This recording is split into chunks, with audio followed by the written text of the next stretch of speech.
Chapter 1. Ghosts in the Code. The notification from the rebels arrived while Joan Westerly was delivering her most dangerous lecture yet. The algorithms that run our lives are not gods.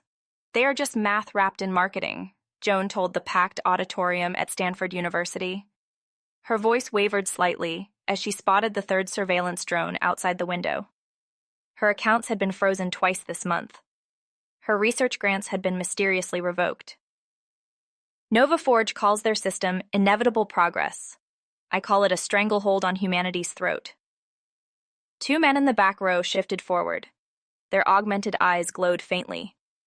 Nova Forge security, the same ones who had ransacked her office last week. The memory of scattered papers and shattered screens still burned. Joan projected a historical visualization. Empire after empire believed itself immortal, she said, her hands steady despite her racing pulse. They all discovered too late that strength becomes weakness when it breeds arrogance. The notification pulsed again on her wrist. Breach successful. Need your help. Watch for ghosts. A cold sweat broke across her neck. After 3 years of encrypted messages and dead drops, of watching colleagues disappear for speaking out, the rebels had finally breached Nova Forge's defenses. Every monopoly carries the seeds of its own destruction, she continued, meeting the Nova Forge executive's challenging stare in the front row. The bigger they are, the harder we come for them, the executive cut in, her smile sharp as broken glass. We have noted your concerns, Miss Westerly. Perhaps we should discuss them privately. Joan's apartment felt like a prison that evening, just a bed, a desk, and walls covered in data patterns that revealed the cracks in Nova Forge's facade. She paced, watching autonomous security drones drift past her windows.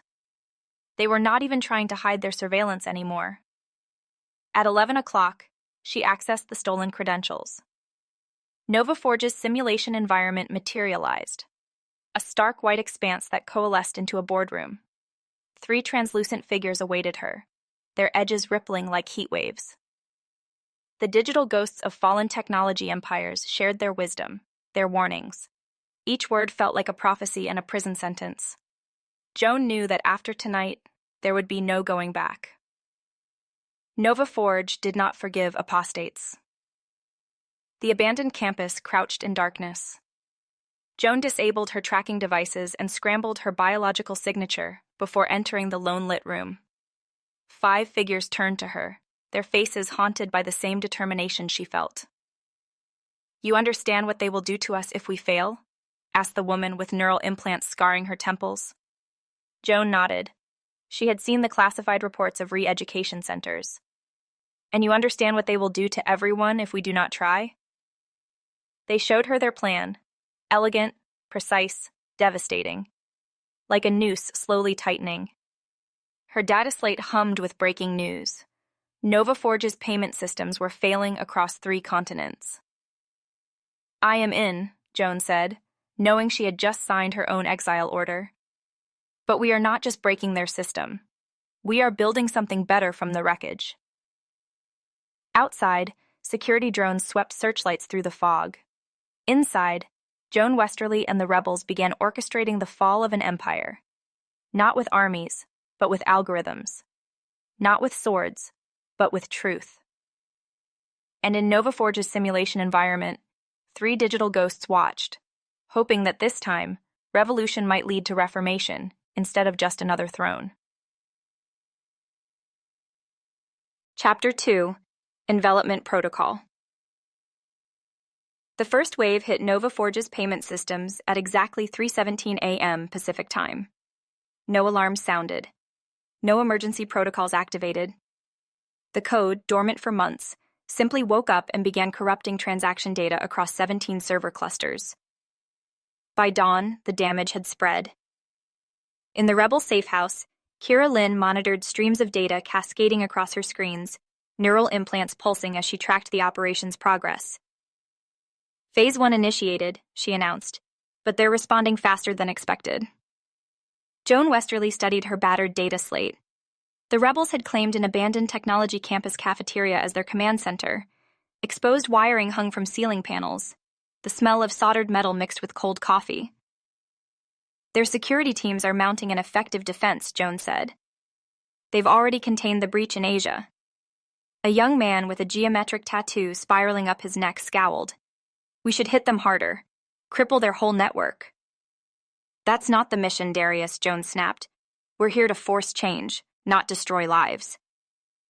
The room fell silent as news alerts flashed across their screens. Nova Forge had issued a statement claiming minor technical difficulties affected a small percentage of users, and that systems were rapidly being restored to normal operation. Partially true this time, Kira said. We've only compromised 12% of their payment architecture. Their countermeasures are impressive. Joan pulled up an image of Nova Forge's headquarters, a gleaming obsidian tower rising from the San Francisco waterfront. We knew this wouldn't be easy. They've survived this long for a reason.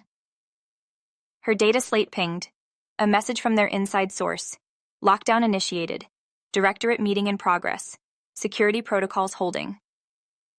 Adjust the timeline, Joan ordered. We probe their defenses until we find a weak point. Chapter 3. Collapse and Reckoning.